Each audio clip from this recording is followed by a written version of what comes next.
tipindi. Unopaona kakuchena kwapakaita. Tirikuona kuti papa zvino sitajara kumarira ngwena. Kwamasheshego. Izvinesi kwedu kwamvunga mupopoto kwakuna kutombomira zvakanaka. Awatengesiwe. Zvese zviri part of power. Ichiri power here. Amusikona kuti pakanyorwa kunzi don't touch it. Makadiko.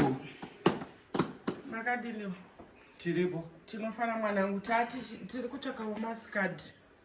Masupa. Vange Muri kuona kunge panonzi pambari musikeri nemaapron enyamukapfeka. Ko zvaita seke mwanangu uchinatsika. Yesu. Tsika dzako warashawa ise. Nokukwiribira uri kuseri koko nofunga kuti unoshamisira chikwe. Visa mabonayo.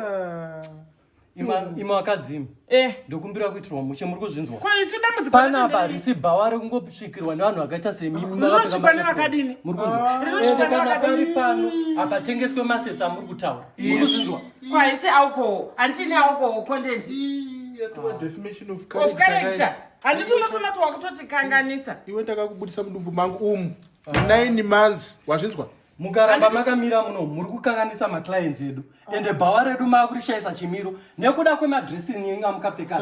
Hamuzivi kuti nyika yese yatekeshera kuzara hembe nekuda kwezimulashi. Munhu wese ari kupfeka zimulashi zvokuti imimi ndikutoshaya kuti madhenda aya makapfeka makamaona kupi.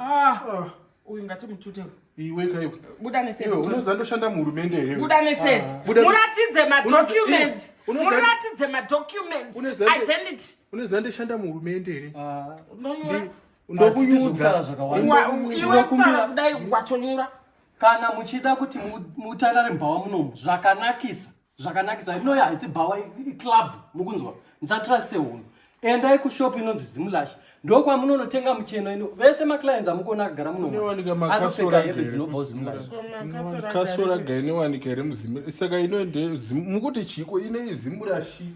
Zimulashi ndochikurashira. Chitipawo chidoko ichi. Alright. Isusu chinzwa tisati takupai. Isusu tiri kuti munoenda kuzimulashi. Ndo inonokudressai kuti muzodzoka muno mbhawa muchimwira muno mbhawa makanaka. Muno mundati sorry ndati muno munonzi muclub. Tokumbira budai. Security. Manje nukatora. Budai. Security. Ndakatobvera. Iwe. Ndatonoziva ndikakuisa nhekwe yangu zvakufambira zvakanaka. Anoshwisisa. Inobva kurungwe kune bikwa mheni kwa chifu mjinga ndekusasika masikati. Unoziva bikirewe? Bikira unoziva? Ndiri muzukuru wagore dema. Kanganisa iwe. Ande iwe kuzimulasi.